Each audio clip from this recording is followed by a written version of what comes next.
Hello friends, स्मार्टो systems की जावा series में आपका स्वागत है। मेरा नाम है वरिंदर सिंह। इस सेशन में हम जानकारी लेने वाले हैं जावा के बेनिफिट्स और फीचर्स के बारे में। जावा के बहुत सारे बेनिफिट्स और जावा के बहुत सारे फीचर्स हैं, लेकिन उनमें से कुछ इंपॉर्टेंट फीचर्स को हम इस सेशन में शामिल करने वाले हैं और साथ में उन्हें समझने वाले हैं। तो आइए शुरू करते हैं जावा के सबसे पहले फीचर के बारे में। जावा लैंग्वेज बहुत ही सिंपल लैंग्वेज है। यदि आप पहले से C++ जानते हैं तो ये आपके लिए बड़ी ही सिंपल हो जाती है, और यदि नहीं भी जानते तो इसको सीखना बिल्कुल भी मुश्किल नहीं है। यह लगभग C++ जैसे कॉन्सेप्ट को ही फॉलो करती है, परंतु यहाँ पे सिंटैक्स डिफरेंट रहता है। लेकिन जावा के एक सबसे बड़ा फीचर, पोर्टेबल फीचर, ही इसको C और C++ जैसी लैंग्वेज से अलग बनाता है। इसके अतिरिक्त दूसरा सबसे इम्पोर्टेंट फीचर है जावा का पोर्टेबल और प्लेटफॉर्म इंडिपेंडेंट होना। जावा की सबसे बड़ी विशेषता, उसकी दो विशेषताएं हैं, एक जावा वर्चुअल मशीन होना और एक बाइट कोड को तैयार करना। बाइट कोड और जावा वर्चुअल मशीन की सहायता से ही अलग अलग तरह के प्लेटफॉर्म्स पे जावा आसानी से कार्य कर लेती है। यहाँ प्लेटफॉर्म से मेरा मतलब अलग अलग तरह के कंप्यूटर हार्डवेयर से है, अलग अलग कंप्यूटर सॉफ्टवेयर रिक्वायरमेंट से है।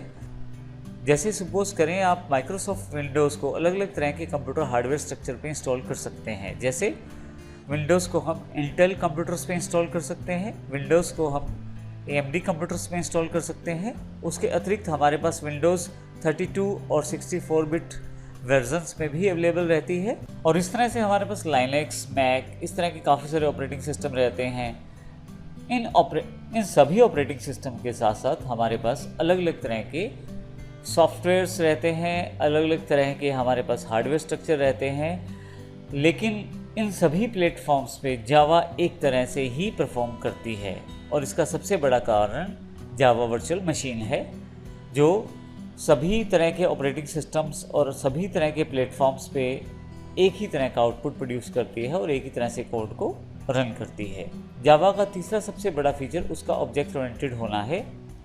ऑब्जेक्ट ओरिएंटेड प्रोग्रामिंग अर्थात ऊप्स बहुत ही इंपॉर्टेंट फीचर है जावा का, जिसमें object, class, inheritance, polymorphism, abstraction और एनकैप्सुलेशन जैसे कॉन्सेप्ट इसमें शामिल किए गए हैं। इन सभी को जावा फॉलो करता है।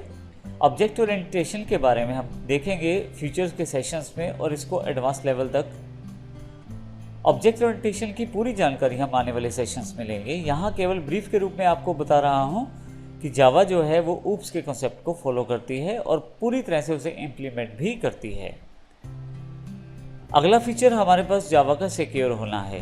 जावा का सबसे बड़ा फीचर उसकी जावा वर्चुअल मशीन है, अर्थात JVM, जो एक सैंडबॉक्स अर्थात एक वर्चुअल बॉक्स में कार्य करती है।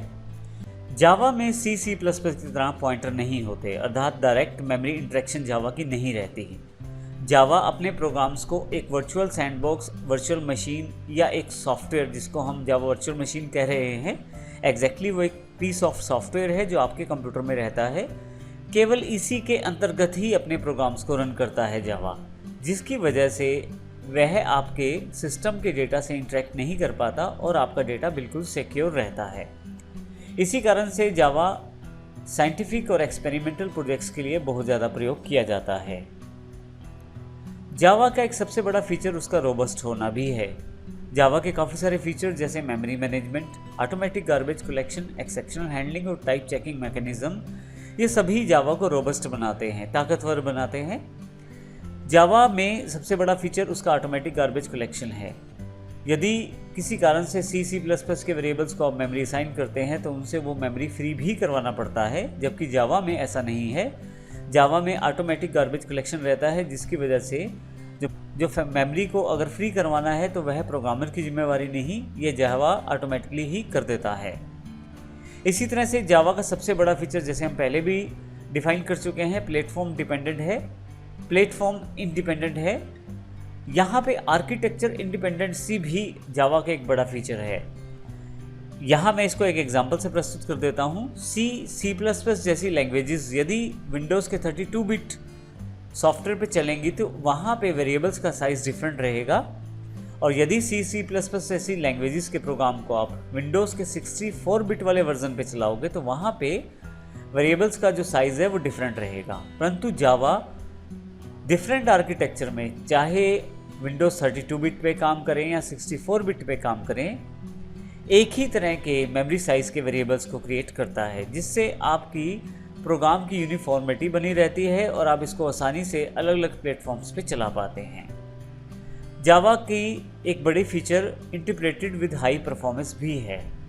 जावा जो है बाइट कोड्स को प्रोड्यूस करता है, जबकि C++ जो है वो नेटिव कोड को प्रोड्यूस करते हैं। C++ के native code direct memory, direct machine instructions रहती हैं, जबकि जावा के जो बाइट कोड्स हैं वो वर्चुअल मशीन के द्वारा होते हुए हार्डवेयर इंटरेक्शन करते हैं। तो सबसे बड़ा फीचर ये रहता है कि जावा जो बाइट कोड प्रोड्यूस करता है वो प्लेटफॉर्म इंडिपेंडेंट रहते हैं, मशीन इंडिपेंडेंट रहते हैं, वो भी उन सभी फीचर्स के साथ जैसे हमने पहले भी डिस्कस किया, सिक्योरिटी और ऑटोमेटिक गार्बेज कलेक्शन के फीचर्स के साथ। इस कारण से जावा जो है वो इंटरप्रेटेड लैंग्वेज और हाई परफॉर्मेंस लैंग्वेज रहती है। जावा का एक फीचर मल्टी थ्रेडेड भी है। मल्टी थ्रेड असल में एक से ज़्यादा प्रोग्राम्स को एक साथ चलाने से है। थ्रेड्स जो हैं आपके एक से अधिक काम आसानी से करवा सकते हैं आप जावा के द्वारा। जैसे सपोज करें आप डाउनलोड करना चाहते हैं नेट से कुछ और साथ में कुछ टाइप भी करना चाहते हैं, तो जावा इस तरह के एप्लीकेशंस को डेवलप करना भी बड़ा आसान रहता है मल्टी थ्रेडेड टेक्नोलॉजीज़ के द्वारा। इसके अतिरिक्त जावा का एक बड़ा फीचर डिस्ट्रीब्यूटेड होना भी है।